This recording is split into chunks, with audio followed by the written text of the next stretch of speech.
high passion, high touch, high CX, all the way through to, expedience and utility and enablement. This is something that not many people know about me, but I actually spent a year in London writing and recording a music album. Apparently 30 minutes in one of these pods is equivalent to over 3 hours of deep sleep in terms of what it gives you back. And I was blown away by this retail experience. It was phenomenal. Welcome to Add to Cart, Australia's leading e-commerce podcast that express delivers all you need to know in the fast-moving world of online retail. Here's your host, Bushy.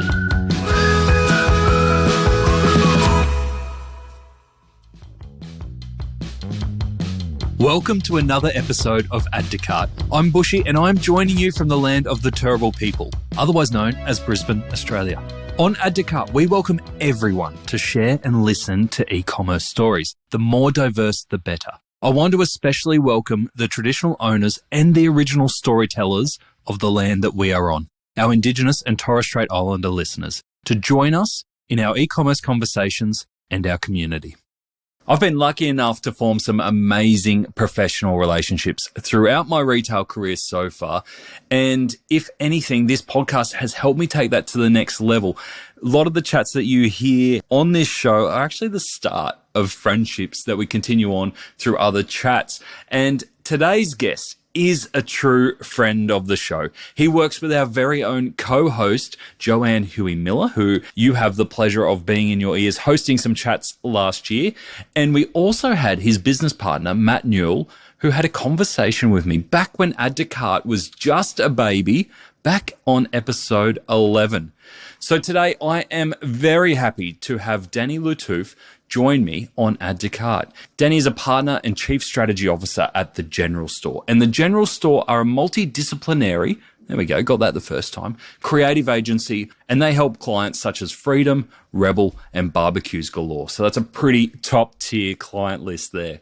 Now in this chat, we really wanted to dive into the fundamentals of physical retail because there's so many retailers that I've been speaking to recently who are looking to move beyond D2C or e-commerce and establish a physical presence. I really want to pick Danny's brains around what goes into making a successful physical store. He is kind enough to share some of the principles that they use when they're going through that design stage, but also take us behind the scenes of the amazing redesign of Rebel's new flagship store at Emporium Melbourne. Think 3,000 square meters of activations, including an open air basketball court. Pretty cool to go behind the scenes there. He also shares the most innovative technology he's come across lately from his travels around the world. He gets very specific there, one for you sneaker freaks. And he also shares some professional development tips from his wide and varied career, including how he came to be launching the very first Xbox into the market. I just want to say a huge thank you to the retailers who got in touch in response to Thread Together's call out for any available stock that they can pass on to their communities in need. As we know, they have a huge demand at the moment. If you want more information on what Thread Together do, feel free to get in touch with me. I'm happy to connect you with Anthony and the team or answer any questions that you have. Let's get into today's episode. Thanks to our partners, Shopify Plus. Here's our conversation with Danny Lattouf, partner and chief strategy officer at the General Store.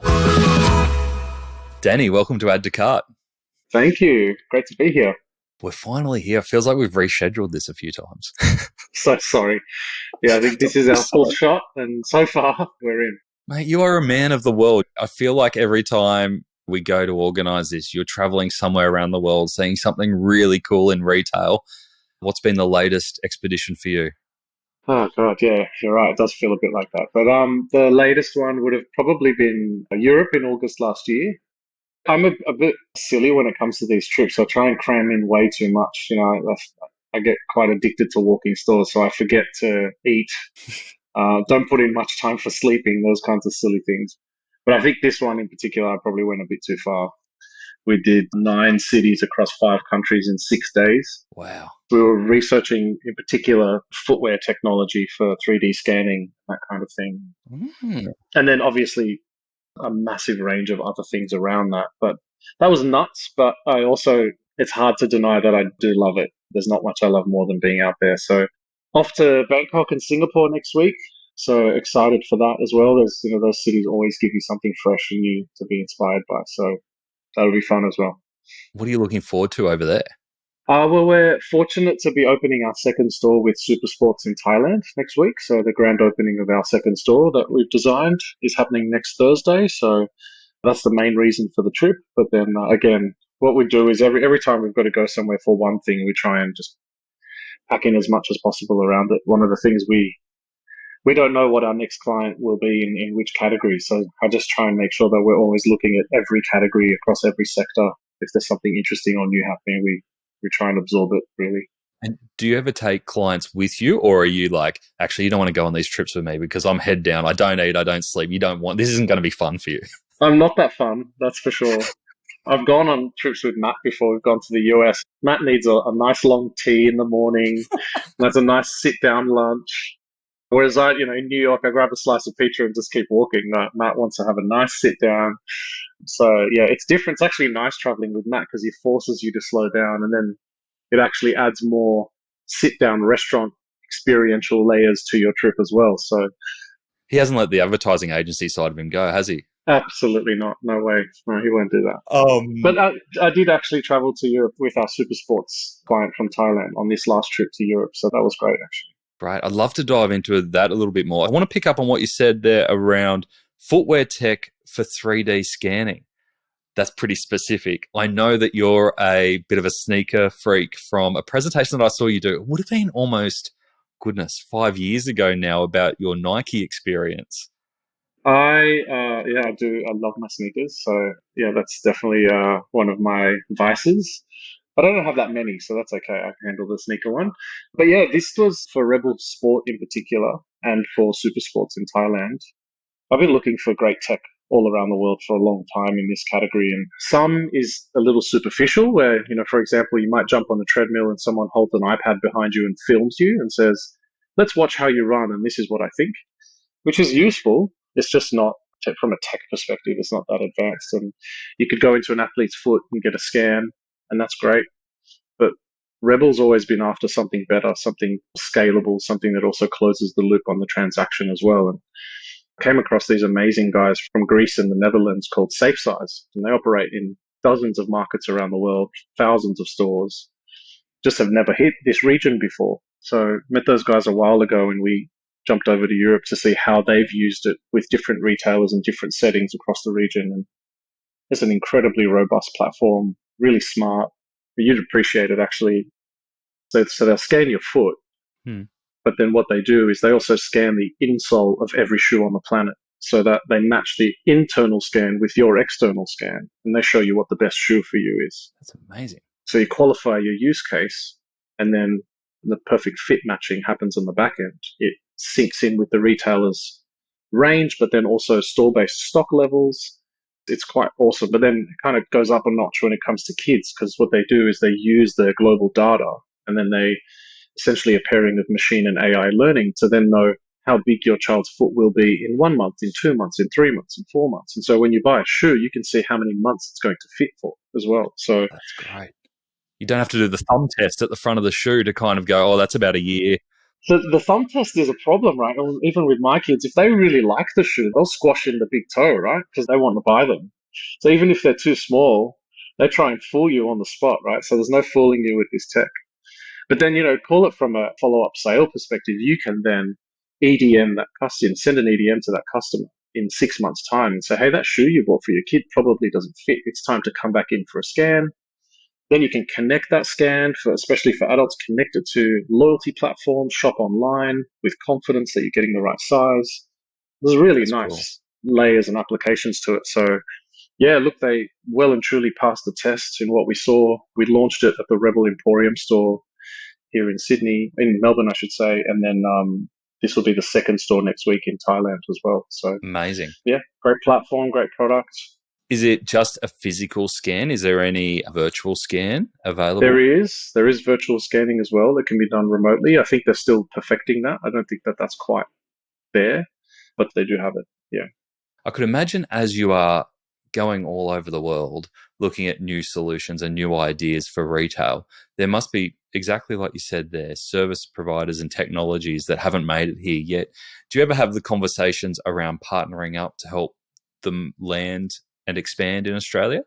This example, for example, with Safe Size, we've technically partnered up with them to bring their offerings to these markets, but there's no commercial deal in it. It's just that our clients benefit from this great product being in market. They also have global relationships with Decathlon and Hoka and a whole bunch Nike and a whole bunch of different brands. So we weren't the reason they're in Australia, but it's in our interest to give Rebel a great customer experience to have them come to this market and do great things. So they're less commercial arrangements, but more advantageous to our retailers and their customers. Oh, it's a bit of a win-win, isn't it? Is that Totally. if you can bring something brand new to your clients like Rebel that isn't available for anyone else yet, and then also if you're coming here and your first client is Rebel, that's a pretty good starting point. Totally. Yeah. Totally. Yeah, it's a great starting point. And I know now that they've landed here with Hoka and some pop-ups, and that'll just continue to grow. Sorry, I'm interrupting this conversation because I have a message for any sales folk listening who are in e-commerce services or tech. What if I told you that you could meet Australian e-commerce decision makers in their car, follow them to the gym, even join some of them in the bathroom? Well, if you sponsor Add to Cart, you might be able to do that legally. We have sponsorships available for 2024 right now. Come join our industry-leading partners such as Shopify, Impact.com, Convert Digital, and Farsight in helping to bring amazing conversations, events, and more to our e-commerce community in 2024. Email me directly at nathan@addtocart.com.au for the full 2024 prospectus. And in the meantime, don't get any ideas about bathrooms. I know that you did a little bit of a roadshow afterwards to help share your learnings from what you found there. What were some of the key takeaways that you took that you went, we really need to share this with retailers in Australia? Yeah, great question. I don't know how share-worthy it is and how unknown it is, but I've got to say that I personally felt, if I was to say a couple of things, first one would be that I felt like London really got its mojo back. Uh-huh. London was a vibe. It was fantastic. That's awesome because you see so many headlines about the death of the high street in London. Yeah. I lived there. I've traveled there dozens of times. You know, you get worried because I visited New York last year and New York didn't feel like New York. It felt like it'd really taken a step backwards. And I kind of worried for the Londons of the world in the same vein. But I have to say the energy and the vibrance and just the people on the streets, and it was fantastic. Awesome. Really, really cool vibe. So I'd say London was a vibe, would be one. Don't know how much we can do with that, but I'd say it's a vibe. It might help people who are going, I need to get to London. This will help my boss approve it. So, yeah, good. Yeah, thank you. It's a vibe. The other aha moment, special moment, I would have to say would be the House of Rituals flagship store in Amsterdam. Wow, what a retail experience. I mean, and what a retail experience, and what I'd say is what we're bringing back, what could be brought back is just the level of service integration into a retail environment. You know, the top 2 floors of the store were service-centric. Mm-hmm. The top floor was a mind spa. The one beneath that was a beauty spa. Did you say a mind spa? A mind spa. So this is what was my aha moment. And they had breathing pods. They had group meditation rooms. They had these incredible brain massages. Wow. Which was essentially a pod that you go into, which had a gravity-less chair that had motion kind of worked into it, specific audio units, digital integration, lighting integration, sound. Apparently 30 minutes in one of these pods is equivalent to over 3 hours of deep sleep in terms of what it gives you back. And I actually jumped in after a 30-hour trip there. And I was blown away by this retail experience. It was phenomenal. And I think as we hear about the Mecca flagship coming to Melbourne and that being, I think, and there's lots of discussion about it being, almost half of the store is service-centric. Mm. It makes sense. And I think we'll see more and more of that.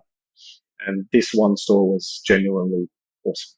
It was really cool. What do they actually sell? Beauty, cosmetics, skin, health, homewares, a whole range of things. They're standalone stores that you'll see all through Europe called Rituals is mostly, I'd say, skincare beauty centric. This 5-story building was on it. Just epic. Amazing restaurant in the ground floor. Services, connected all the way through. Beautiful VM, incredible displays and execution. Just a really cool shop. Really cool shop. Awesome. I hope they're like piping some subliminal messaging into those relaxing pods so that you get out of there and, all of a sudden I need this product. Like, there has to be something going on, right? It's happening. I mean, I'm still talking about it. It was 6 months ago. I'd say the last one would probably be M&S Food. M&S Food, I was fortunate to have a tour of their new Cardinal Place store in London. The team was exceptional. The store was only a month old. I think I'll get the numbers wrong, but it had grown so impressively on a reduced footprint.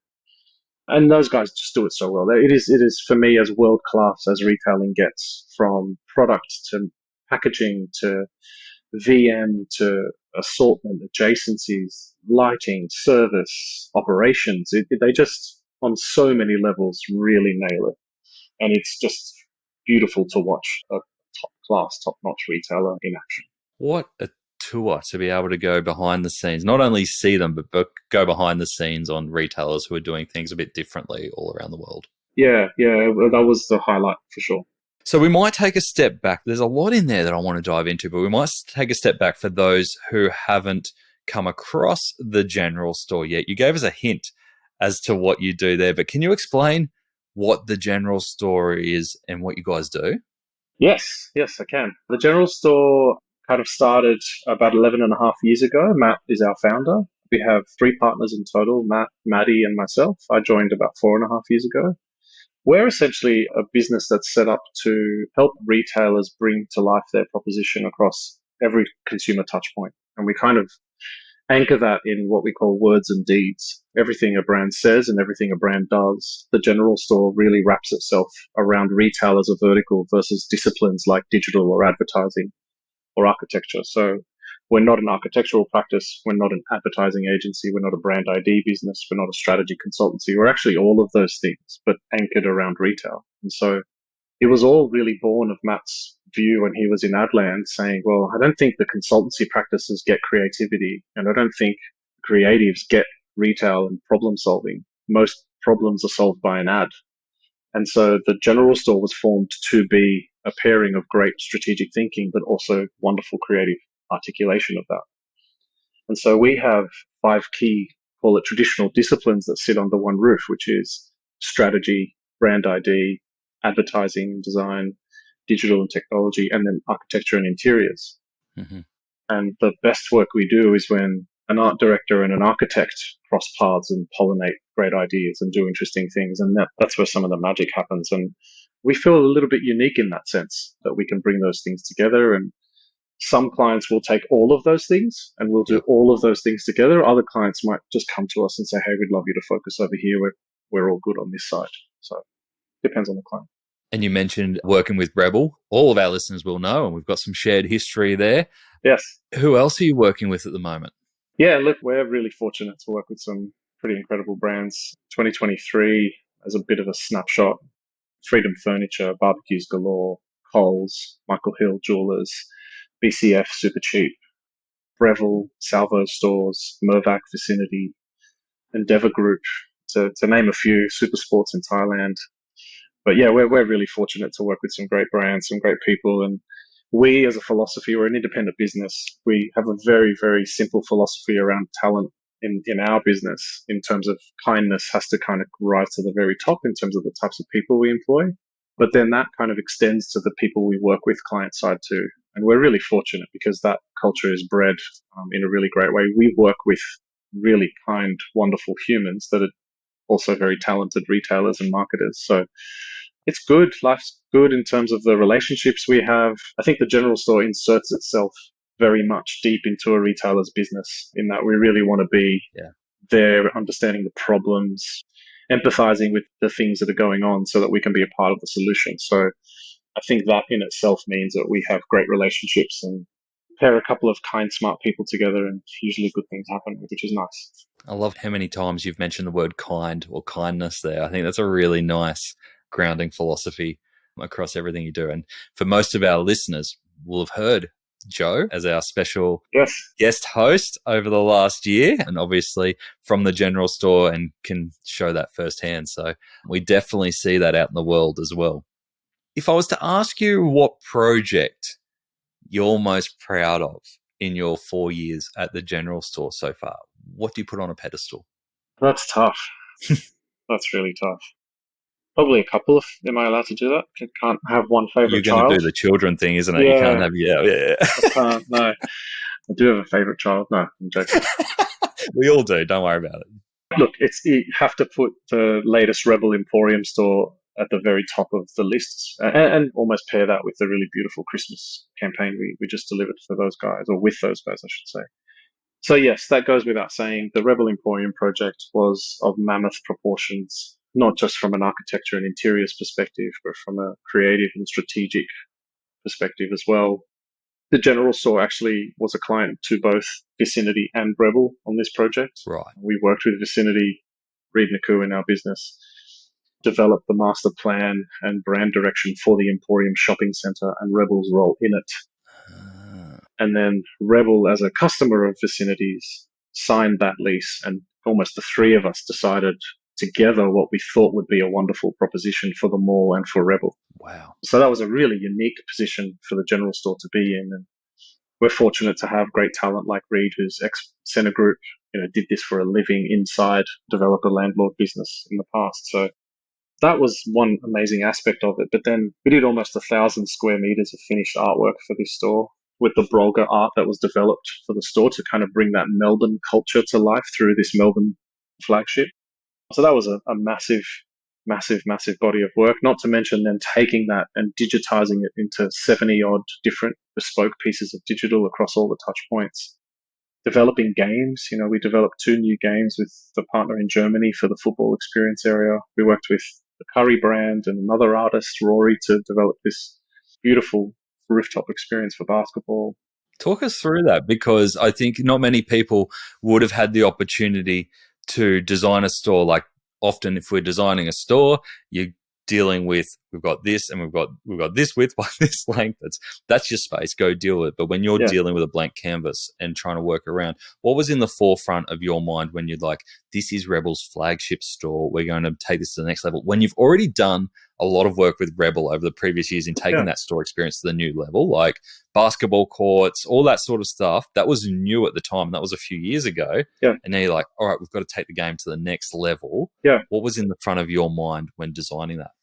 Well, I think it probably has to start with credit to Rebel, just their ambition to keep pushing forward and not rest on their laurels.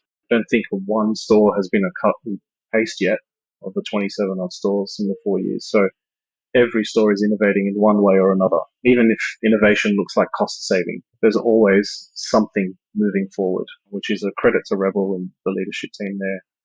We don't get to think differently about projects unless Rebel opened the door to that. Yeah, brilliant. It's a massive credit to them. So I would say on this one, it felt like it had to be different. It had to be elevated. And we have to also give huge credit to partners of Rebels like Nike, for example, who said they believed it needed to be different and better. And so they engaged an amazing partner of theirs from Ohio, a partner called WD, who works on Nike globally. And we worked in with WD to develop the women's and football experience at Emporium. And so, you've got Rebel, you've got Nike saying, hey, we've got to push for bigger. And so that really kind of motivates our team, inspires our team to push for bigger everywhere. No pressure when Nike says you got to push for bigger. No pressure at all. We love that. It's excellent. Yep. And so the standards are high, and that's where we should be. Melbourne is going to be the biggest city in the country soon, and it deserves the best sporting retail experience. And so, and then we had Under Armour partner, Reed. We call him Rooftop Reed because he loves a rooftop. So he blew open a hole in the building and put basketball court on the rooftop.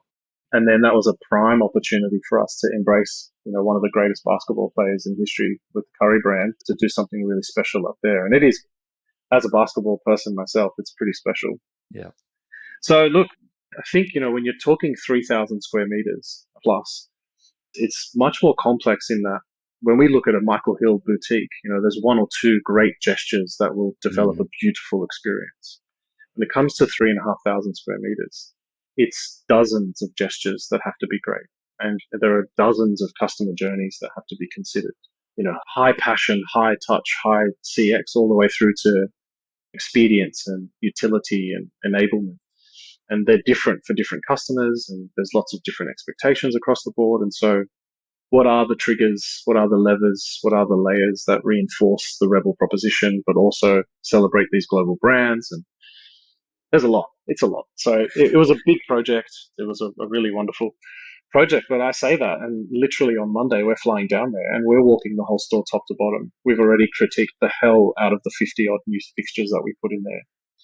And we'll be tearing it to bits on Monday and working out why or how it could be better before we go to the next store. Do you have like a suitcase full of ideas that were left on the cutting room floor that you still want to get in there? Oh, there's truckloads of those. But, as appropriate, right? For the right moment, for the right budget, for the right customer, we'll keep bringing those out as needed. Yeah, for sure. Awesome. It must be a real buzz to walk into a flagship store like that and see people enjoying the experience, playing on the basketball courts, interacting with the shoe fitters, all that sort of stuff. That must give you a real buzz. There's actually not much I like more than that.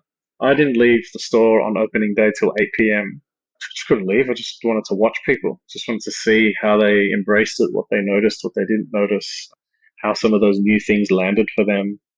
Yeah, it was just one of those things. We were beyond exhausted, but I just couldn't leave. Yeah. Just had to see it in action, just had to see customers consuming all the things that we had tried to consider through the process. Yeah. Amazing. When you are designing a store experience like that, 3,000 square meters, you've got Nike, you've got Rebel, you've got Under Armour telling you to take it up a level. So you're thinking experiential, you're thinking engaging. And like you said, you're also thinking efficiencies and making sure it's a great customer experience. How do you balance a space? Because traditionally retail is based around sales per square meter or sales per square foot. Yep. How do you balance the experiential with making sure product is converting? It's a great question. I think it's depending on the brand or the retailer. It could be just baby steps. Basketball court in Doncaster was maybe 12 square meters. The basketball court in Parramatta was 35. They proved that you could get double-digit growth out of a category by giving up 35 square meters of productive retailing. Yeah. And so that would have been met with resistance to start with. The numbers don't lie, the NPS scores don't lie. And so I think it's just prove the model, invest in the model, and then double down if you're seeing results. And so doubling down is blasting open the rooftop and putting a court on the roof, as well as putting one inside the store. Initial sales performance of Emporium say that was a great, worthwhile exercise. And so I think it really just comes down to you can't be irresponsible. You really got to consider productivity. That's what we're in this business for. We're not here to put basketball courts in stores. We're here to sell basketball merchandise and give customers a great experience. So I think you've got to be really responsible. You've got to make the right measured decisions as you go. And we'll get it wrong. There are some stores we walked into and said the football field was too small. There'll be others we walked in and said that actually it could have been a bit smaller. Mm-hmm. So we'll get it wrong. And I think the important thing is to very swiftly acknowledge you got it wrong so that it doesn't become a 20-store legacy issue. It becomes a one-off incident and you move forward. Because nobody can afford for it to be a problem that's broader than any one error. Yeah. Makes a lot of sense. So if you take that experience of designing that 3,000 square meter store for Rebel, you talked about it's very different for designing a boutique experience. What are the main differences? What kind of experience have you had about designing in those smaller spaces? Yeah, I do think, like I was saying before, no favorite children. One of the other exciting projects that we've developed last year, it's not out in market yet, but it was a really special project in working with Daniel Bracken and his team at Michael Hill Jewelers. We've designed their largest ever store, what will be their flagship store, but will also really enter into a new transformative era for their brand. They've been doing some incredible things over the last few years, but kind of what they've got in store next is just really exciting. So with the store and customer experience on every layer that we managed to partner with those guys on, land in market within the next 6 months. Okay. Are you able to say where the store is? No, can't do that. Oh, you're a tease. No, I can't do that. But it is going to be a really different proposition for Michael Hill and a very warranted one for where the brand is going and all the great moves they're doing from not just a product perspective and brand perspective, marketing perspective. There's some really beautiful things coming out of that building, and we're really proud. I'm really proud. I think this one experience in this very important space in Australia will be a good one, a really good one. That's really exciting. I did some work with Daniel and Matt and the team a couple of years ago now, and I was helping out get some of the tech in order from an omni-channel perspective. So it's really great that, they've just opened their new office. I think it was about a year ago, and now being able to, that tech seems to be in a really, Matt and the team have put such an investment and focus on getting that tech stack to a point where, yes, you can do the new office, you can do the new stores, and that's not the barrier anymore. So we can focus on the customer experience and doing things that are a bit different. Yeah, that office is pretty remarkable. Yeah. It's incredible. Yeah.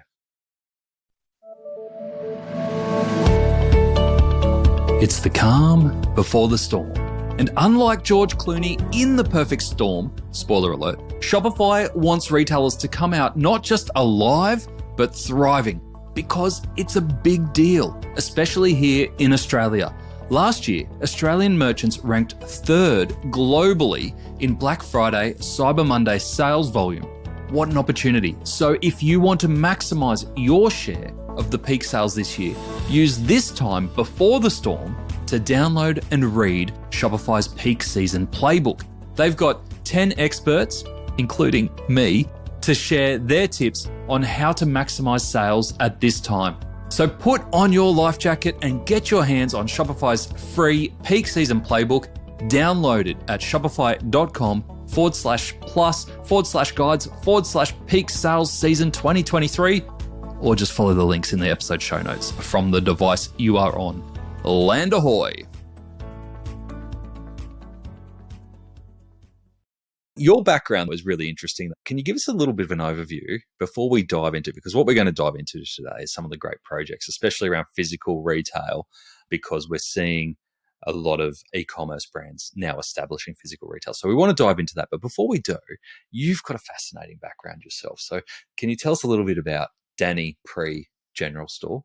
How far back do you want me to go? Give us the interesting highlights. The interesting highlights. All right, let me start there. What might most people not know about you? Yeah, okay. Well, let's go 12 years old. Let's start there, yeah? At 12, my mum worked at Australia Post, and during school holidays, I would go in and essentially optimize queuing lines for people who are coming in to do all the things you do at the post office that gets really busy during Christmas.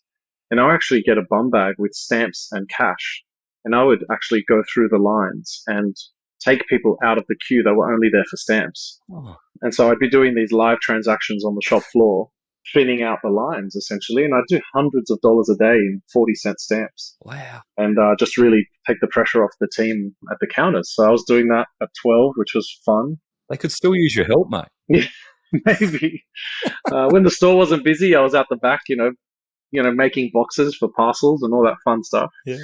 I then spent a couple of years at Best and Less sorting hangers in a small room for weekends and Thursday nights. And then I really found a love for retail when I started working in men's apparel. Mm-hmm. My uncles were senior retailers at the Oxford menswear brand, which back then was a wonderful brand, Australian-made products, really premium stuff. It's changed a lot in the years since. But I found a real love for retail working there through uni days, and that was a really, really awesome time. And I met a guy called David McLean serving him in an Oxford store, funnily enough, and we got chatting, and he was just about to launch Xbox for Microsoft in Australia, and he was a senior, incredible executive at Microsoft. And I told him I was writing an essay on the future of gaming in my marketing degree, and he said, I'd love to read that essay. And so I sent it to him, and then I ended up working for an agency launching Xbox on the back of that engagement, which was so random. Wow. The original Xbox? The original Xbox, yeah. Oh. Yeah. I think I was 20 years old. Wild. Ended up working in an agency executing the sales and ambassador programs and merchandising programs for Xbox, and kind of worked my way through that business. By the time I was 22, I was running a team of 160 people across Australia and New Zealand for Xbox and Microsoft. and then transitioned from there to run the Columbia TriStar Sony account for that same organization. And then I actually moved to London, spent a year in London. You might want to know this. This is something that not many people know about me, but I actually spent a year in London writing and recording a music album. Did you? What kind of music? Yes, yes. Like pop R&B, Okay. like the extra cheesy kind. Are we talking Craig David era here? Oh, gosh. Yeah, maybe. I don't know. I can't even remember. But I did that, and that was something I just needed to get out of my system. It wasn't really about making a career out of it or anything like that, but it was something I wanted to do. Awesome. So I took that, traveled Europe, recorded this album, came back. Have your kids heard the album now? Yes, they have. They have. And what was their reaction? I mean, it's cringe stuff, it's not good. So it's I so want to hear it. no, it'll never happen. It doesn't exist anywhere. So, but I know I say that, but I'm very proud of the moment, the accomplishment. It was great. Yeah. Came back and actually went client side, went to Microsoft and spent a couple of years in sales, managing retail accounts like Harvey Norman, Dick Smith, Myer, David Jones, and the rest across all the Microsoft product groups. I then moved to Singapore for 2 years, worked with a great business there, managing the global Sony Ericsson business before the time of iPhone crushing that business, that platform. So spent a few years working there. I had a team in Munich, in Singapore, in Miami and London. And that was an amazing 2 years. Lots of hard work, but really cool stuff working across Southeast Asia and APAC. And then globally for Sony. And then, came home and went back to Microsoft again, but in a marketing capacity. So ran the retail channel marketing function for Microsoft for a couple of years. And then went agency side again. So I kind of bounced between agency and client side a few times. And this one was really interesting because I was actually briefing an agency for a project at Microsoft when they kind of turned around and said, "Oh, would you be interested in joining us?" And that was literally in JB Hi-Fi at Chatswood Shopping Centre, briefing them on a project, and this conversation came up. And so that was exciting. That was to be the managing director of the IDWorks business across Australia. I was there for 5 years. I worked across a very, very changing business over those 5 years. It became VML Y&R. I took up a retail role across ANZ, across the 5 offices that were operating. Got to do some really, really cool stuff with Myer and Countdown in New Zealand, and Terry White Kenmar, a whole bunch of really great brands. And then Matt Newell and I were in Melbourne at the same time. He was the MC of an Inside Retail event. I was the keynote speaker. We'd never met before. We'd heard of each other. He reached out and said, "Why don't we grab dinner since we're in Melbourne together?" And we did. Of course he suggested dinner. Of course, again. Matt was ex-IDWorks, knew the business well. We both had lots of respect and admiration for the team and the business and the leadership group. And so, we had a really nice dinner. That turned into a lunch a couple of weeks later, another lunch a couple of weeks later, a coffee a few weeks later, and we started exploring what could this look like? Is there something there? And we really kind of stress tested it before kind of taking it any further. And funnily enough, I'll tell you a story if this is not getting too long. No, it's great. I was considering this could be really interesting, and I called John Batistich, who I'm sure I won't mind me telling this story, but I called John. I have a lot of respect and admiration for John. I think he's one of the smartest guys in the country when it comes to retail, especially. And I said, "Hey, look, I'm not sure if you know Matt Newell, the general store, thinking about this move."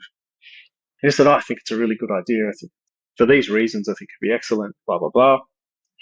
Anyway, I go ahead, I make the decision. A few months later, I find out that Matt, when thinking about making a move to bring on another senior partner in the business and keep growing the general store and make it a strategic decision like that, he had actually consulted John Batistich, and John had sent him in my direction anyway. So it's a really interesting thing that kind of went full circle there. But yeah, look, we're 4.5 years in. The business has changed a lot since I joined. Obviously, we've gone through a global pandemic and we've grown a lot, changed a lot. We're in a new office space here in Surrey Hills, which is awesome. And yeah, so far so good. Great. Well done. That's an amazing journey. There was so much in there that I didn't know about you, and I've done my research, and we've known each other for a couple of years now. So that was great to hear. Can you give anyone advice?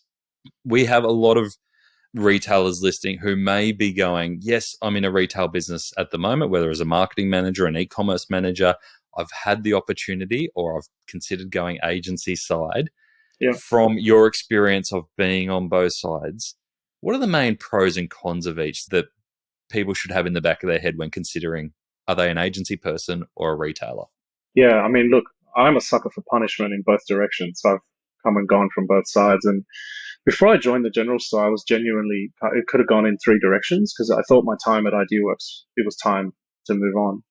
And I was either going to go to an off-scale Australian retailer, consultancy firm, Mm-hmm. to really lean into that side, or to go to an independent agency. Coming from a big multinational, go to an independent. They were the three kind of Mm-hmm. real choices for me. And obviously the general store was the choice that was made.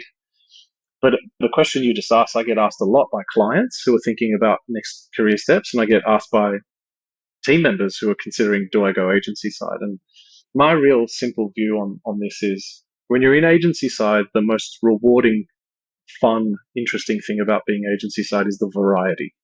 Mm-hmm. I could literally in the same day have a meeting about a baked good brand, a fine jeweler, a outdoors retailer, a sporting retailer, Mm. a new pet brand in development. It can really just, it's such a fantastic thing to be able to do, to really just have such a breadth. And I could go from an incredible Christmas TV commercial through to a shop in shop or pop up. So it's the variety. It's wonderful. You go from loyalty to digital and it's great. That's fun. But what you don't have is ultimate control. Mm. Control in terms of the level of information and insight you can truly get your hands on, not being in the retail business. The control in terms of decision making, how far or deep an idea can go, those kinds of things, you have a limited level of control over. Mm. And you have to really reconcile with that quickly. On the other side, and the client side, the variety is a challenge. Depending on the business you're in, but variety can be a challenge sometimes. Yep. But the control is excellent because you have full accountability. You live and die by your decisions. You manage your P&L or you manage your specific set of KPIs. And you can manage those and have ultimate autonomy and control over those to the degree of which you're essentially hired to do. Mm. And so I'd say variety and control, that'd be the two probably biggest different things, I'd say. Absolutely. I think really great points.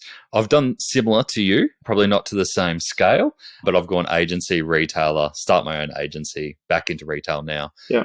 But I remember the point of agency life where I left, and I would have been about 30. And it was because I was sitting there late at night. It was one of those pitch weeks where it had just been night after night. And because I was in a strategic role, Yeah. you're waiting on so many teams. And usually it's the creative team that you're waiting on those midnight nights before the pitch the next day. Yeah. And I just remember that sitting there eating bad takeout at 11 p.m. at night, waiting for creatives to finish work, last minute changes. And I'm like, I'm too old for this. And I was 30, so I wasn't too old for it. But I'm like, give me control. To your point, I was like, I want control. And then I went client side and I was like, yes, I finally feel like I'm in control. But it was a whole, from a soft skill mindset, it was a totally different set of soft skills because agency land, you have your big moments usually, your big meetings or your big pitches, or you've got to put it all out there. Whereas I feel if you're in a retail role, and depending what the role is, you actually need to be much more pared back with your communication, but broader. You've got to learn to involve a lot more stakeholders. You've got to take people on the journey. You've probably got to be a little bit more patient because there's more moving parts to make it work. Even though you are in control, you're not as in control as probably what you think you are going to be when you move from agency to client. Absolutely. And that actually, when I said one of the options I was considering was an Australian retailer, that was a very important part of it because my experience beforehand, say with a Microsoft, was I had a local team, I had a regional team, I had a global team, I had stakeholders like you wouldn't imagine across several brands, several disciplines. And you want control. Sometimes you rub the wrong people the wrong way when you push too hard or do something too independent of the machine. And that is a little bit my style. So that's tough. So I thought if I work for an Australian brand, there is that level of control and autonomy, and you can go in eyes wide open to say, well, I'm coming in to achieve or do a job, and I'll need this level of autonomy to do that. Yeah. I think that's harder in a multinational where corporate is overseas. Yeah, a lot more politics. Whereas, you could work for a Breville in Australia, and you've got local and global in the same building, and that's amazing. Yeah. But that's not a common thing in our market in Australia. Yeah. No, great points. Thank you. I think that will help anyone who's kind of in between worlds at the moment or considering the other side of the fence.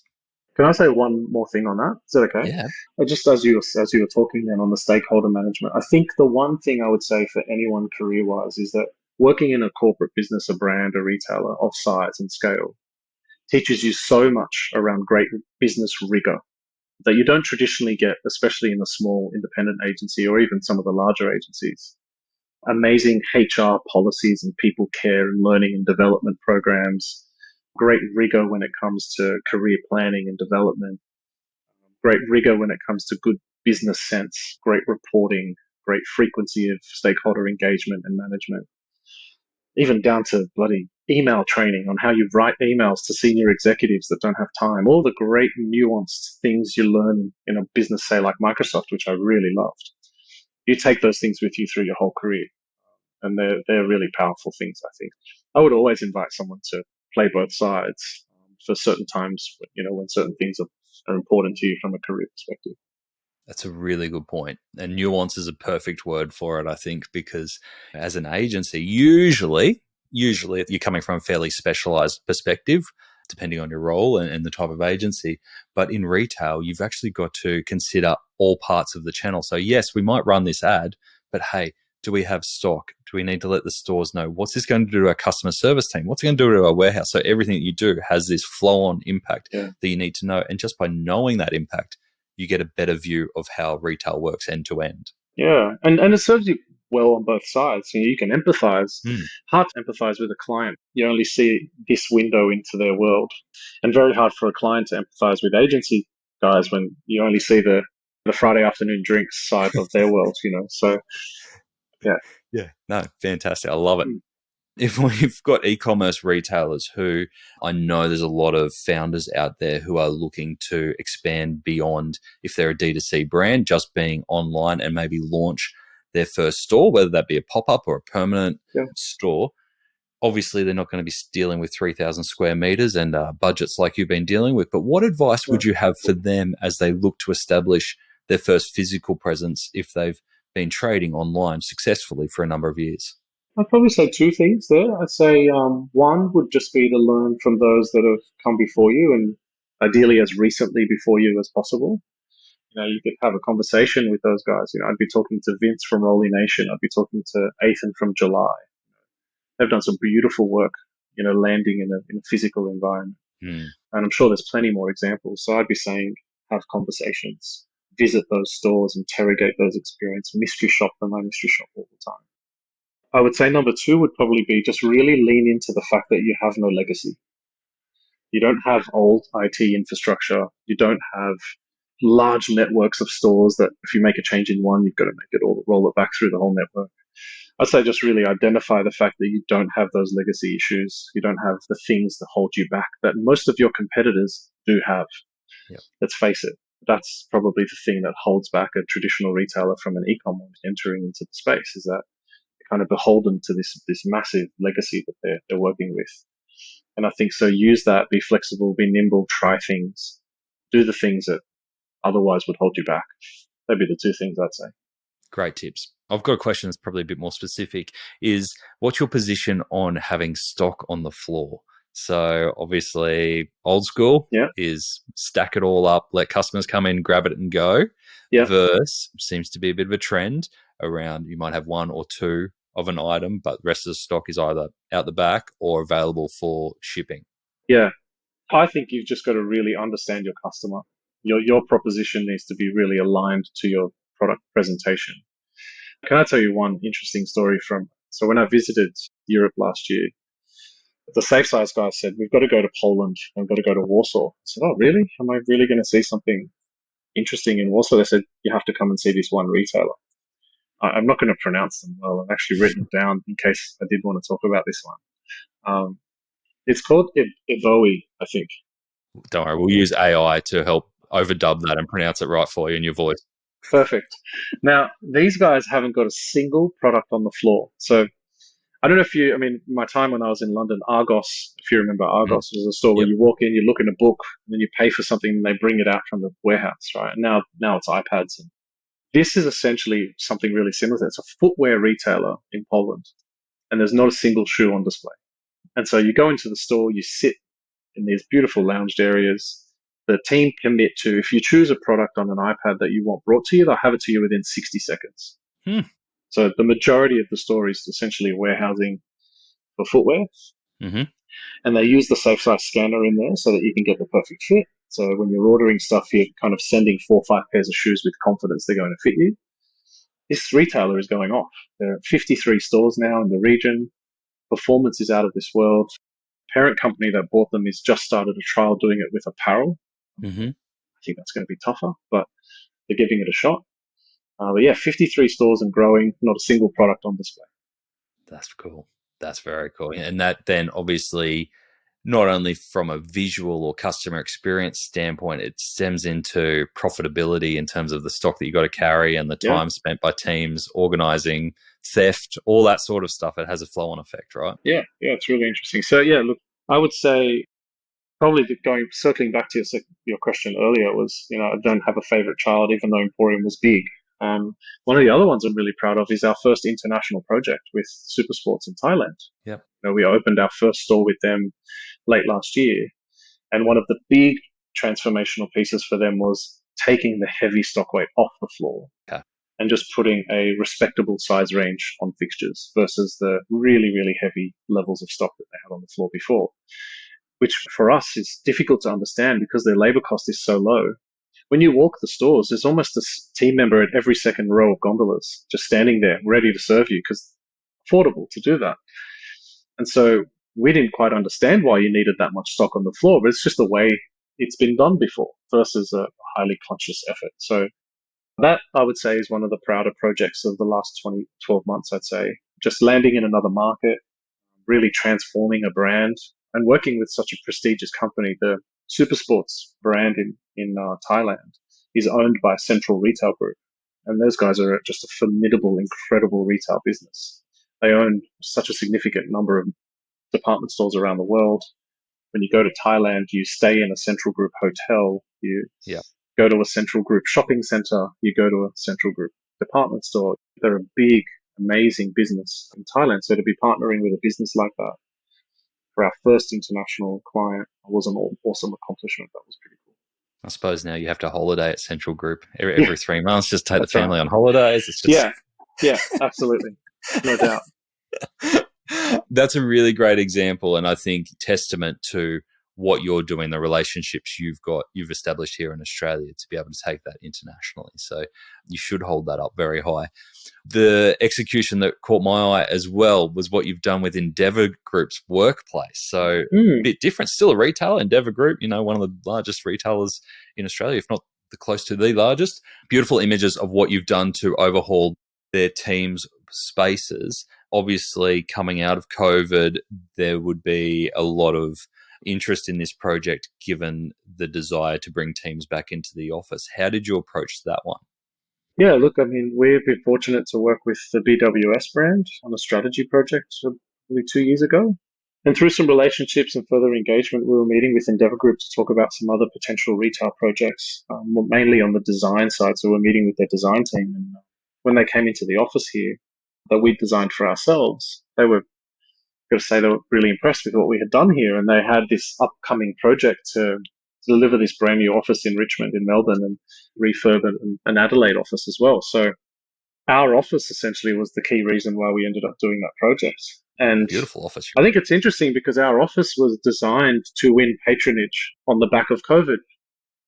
And Matt's philosophy was that who does a better job of winning patronage than hospitality venues? And so we really lent into hospitality as a layer, to the point where people sometimes walk into our office and think we might be a cafe or a restaurant. And the team picked up the brief and did just a tremendous job.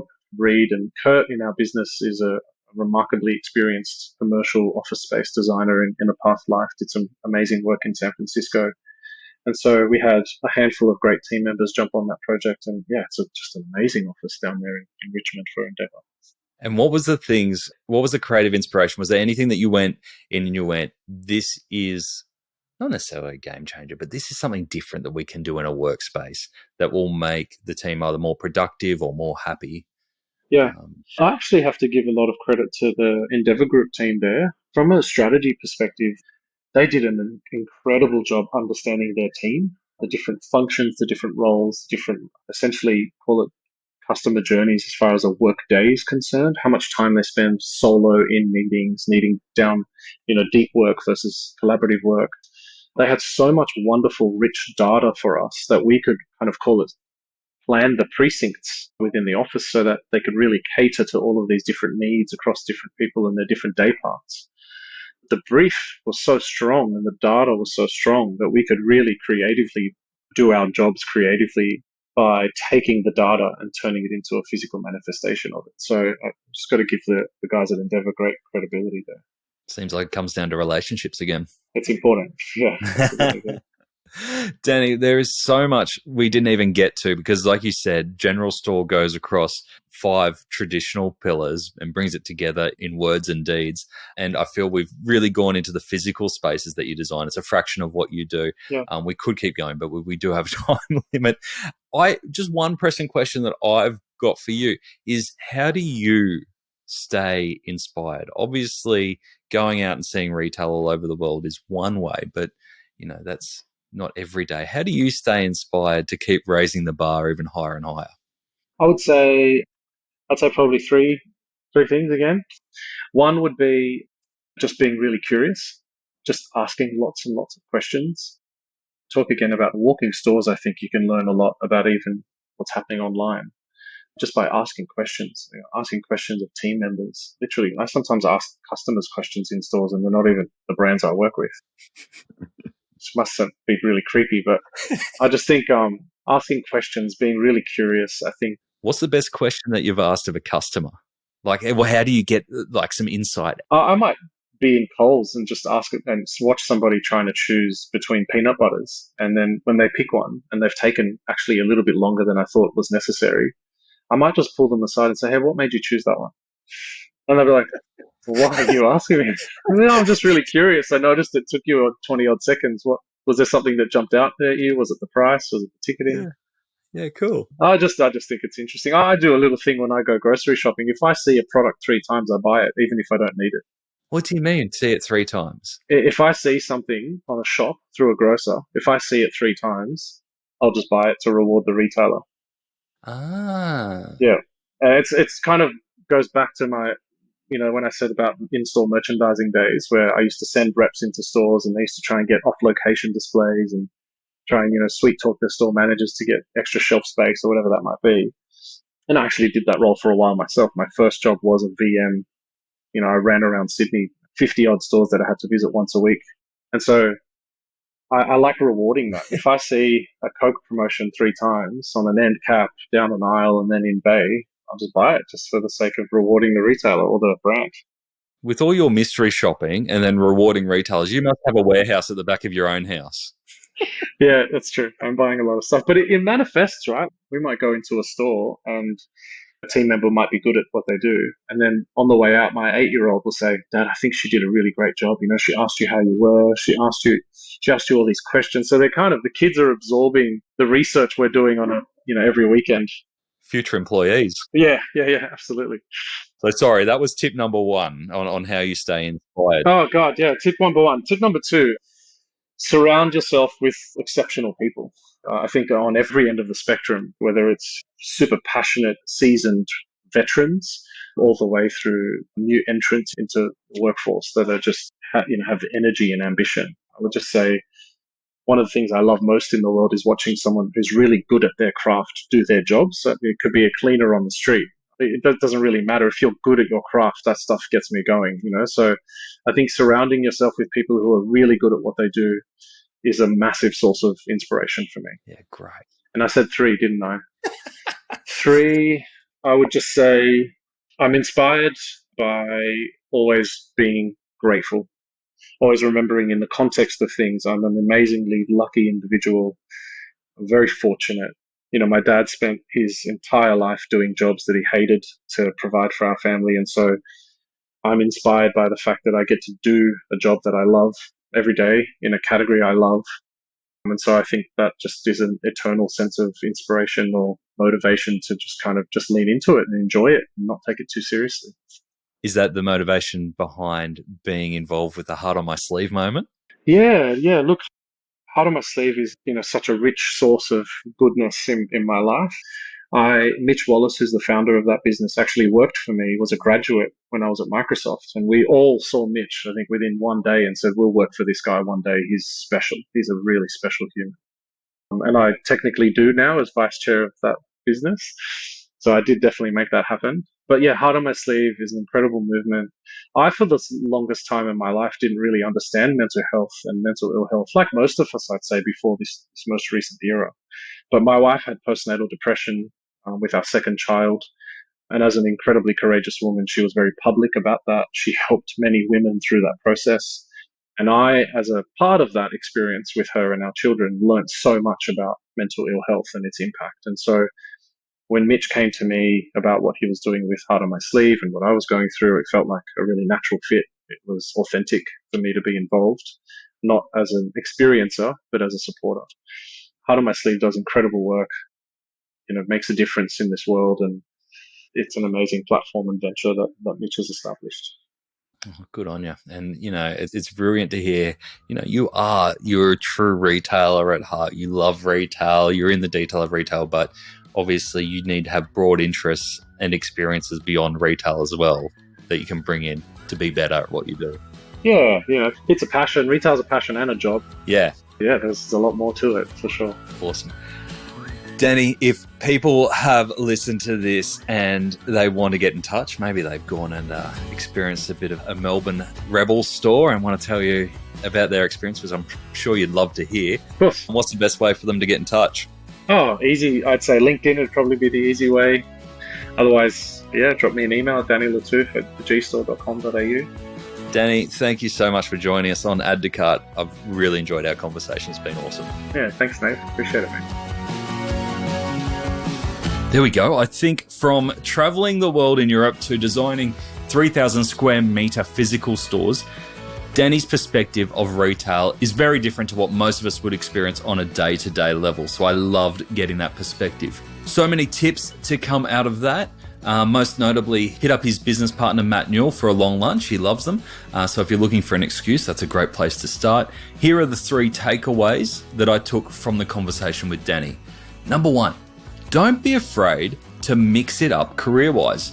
Agency versus retailer versus consultant versus anything else. You don't have to be defined by being one or the other. There is no imaginary fence. Feel free to mix it up to gain a broader experience, further your understanding, and even gain empathy. I agree with Danny in that the best people I have worked with have had a variety of different roles that have built on each other. Number 2, embrace the beauty of no legacy. We spent a lot of time breaking down physical retail setups, and that was very deliberate given how many e-commerce retailers right now are establishing a physical presence. Danny gave some great advice.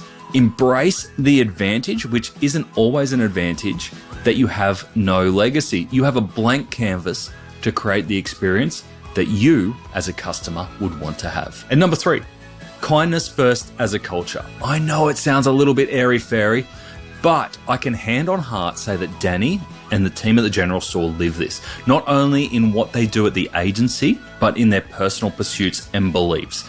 Kindness is at the core. So I think it's a pretty good principle, one that I try to embrace. When in doubt, be kind. Thanks for joining us today on Add to Cart.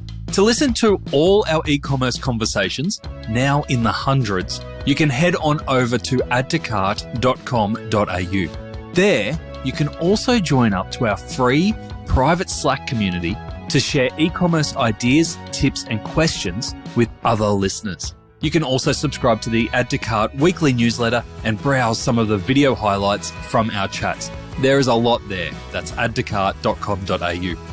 And if I can ask you one thing before you go, if you enjoyed today's episode, make sure you share it with a friend or a colleague who could benefit, or leave us a review. It really makes a difference. Thanks again for listening, and until next time, keep those customers adding to cart.